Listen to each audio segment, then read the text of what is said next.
और समाज की मुख्य धारा के साथ उन सभी जातियों को जोड़ा जाना चाहिए जो अब तक वंचित रही हैं। अनुसूचित जाति, अनुसूचित जनजाति में या फिर अन्य पिछड़ी जातियों में जो भी उनका उचित स्थान है उसमें उनको शामिल किया जाना चाहिए। मैं खासतौर से पूर्वी उत्तर प्रदेश की ओर आपका ध्यान आकर्षित करता हूं। महोदय, जब मैं इन घुमंतु जातियों को देखता हूं, उनके बीच में जाकर के हम लोगों ने कुछ कार्य भी किया है।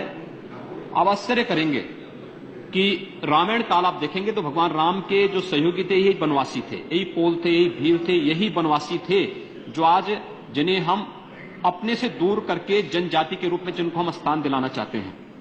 भगवान कृष्ण के समय यही लोग उस समय की व्यवस्था के साथ जुड़ करके राष्ट्र को बचाए थे।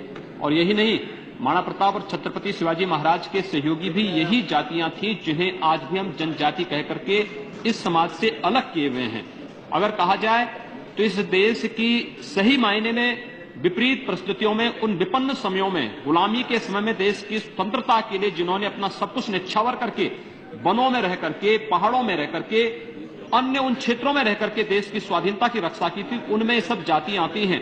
बहुत सारी जातियां घुमंतु जातियां, उन घुमंतु जातियों के बीच में अगर आप जाएंगे तो वो एक ही बात कहते हैं कि हम तो महाराणा प्रताप के वंशज हैं। गोरखपुर में एक जाति है बधिक जाति, वे गोरखपुर समाज के बिल्कुल अलग थलग पड़े रहते हैं। कोई विकास की कोई योजना उन तक नहीं पहुंची। मैं एक बार अचानक उनके बीच गया, मैंने उनसे पूछा, मैंने कहा भी आप लोग ऐसे क्यों रहते हैं?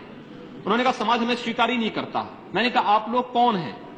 वे सब लोग अपनी टाइटल सिंह लिखते हैं। सरकार ने आजादी के बाद उन्हें अनुसूचित जाति में शामिल किया तो उन्होंने कहा नहीं, हम लोग का मूल राजस्थान से, हम राजस्थान से भाग करके आए हैं। जब महाराणा प्रताप जंगलों में हल्दी घाटी के युद्ध के बाद उन्हें जंगल में जाना पड़ा था तो हम में से कुछ लोग ऐसे थे जिन्हें भाग करके अलग अलग स्थानों में जाना पड़ा था, हम लोग उनमें से हैं। वे आज भी खाना बदोश की जिंदगी व्यतीत कर रहे हैं, घुमंतु जाति है। माननीय मंत्री जी ने जिस मैदर जाति के बारे में यह संशोधन कर्नाटक मैदार जाति जनजाति को अनुसूचित जनजाति में शामिल करने के बारे में कहा है, यह मुख्य रूप से बांस बेत का कार्य करने वाली जाति है। और उत्तर प्रदेश के अंदर बांसफोड़ नाम की एक जाति होती है जो घुमंतु जाति है। वो कहीं कोई सुविधा का लाभ न उन्हें अनुसूचित जाति में शामिल किया गया है, न अनुसूचित जनजाति में शामिल किया गया है। मैं माननीय मंत्री से अनुरोध करना चाहूंगा कि बधिक है, बांसफोड़ है, कंजड़ है और गौड़ है। गौड़ मध्य प्रदेश में अगर आप जाएंगे तो उन्हें अनुसूचित जनजाति का दर्जा है, लेकिन उत्तर प्रदेश, पूर्वी उत्तर प्रदेश में आप देखेंगे तो वह अनुसूचित जाति में आता है। तो इन सभी को अनुसूचित जनजाति में शामिल करके उसका लाभ उन्हें प्रदान किया जाए। समाज की मुख्य धारा में हम उन्हें कोई अपनी तरफ से हम उन्हें गिफ्ट नहीं दे रहे हैं, कोई वरदान नहीं दे रहे हैं। यह हमारा एक दायित्व है, एक राष्ट्रीय दायित्व है कि जो समाज की, राष्ट्र की विपन्न परिस्थितियों में रक्षा किए हैं, अगर आज वे विपन्न हैं तो हम उनके सहयोग के लिए आगे आए, उन्हें सामाजिक न्याय की स्थापना करके राष्ट्र को सशक्त बनाए। एक दूसरा, यहां पर जो कुछ प्रस्ताव आए हैं, कुछ माननीय सदस्यों ने दिया है। महोदय, एक जाति है हमारे यहां निषाद, केवट, माझी, धीवर, ये जो जातियां हम बिहार में अनुसूचित जाति में आती है, हमारे उत्तर प्रदेश में पिछड़ी जाति में आ जाती है।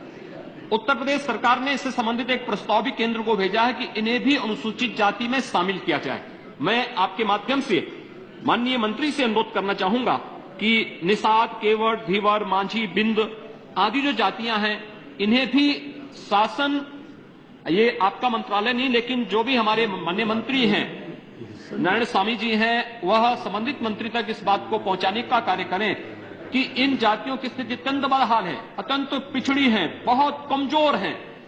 अलग अलग स्थानों पर अलग अलग, दिल्ली में कुछ, बिहार में कुछ, उत्तर प्रदेश में कुछ। इसलिए इन सबको भी अनुसूचित जाति में शामिल करके सही अर्थों में शासन की कल्याणकारी योजनाओं का लाभ इन्हें मिले, सामाजिक न्याय की स्थापना हो और राष्ट्र को सशक्त बनाने में योगदान ये जातियां दे सके, उनका लिया जा सके। आपने मौका दिया, धन्यवाद।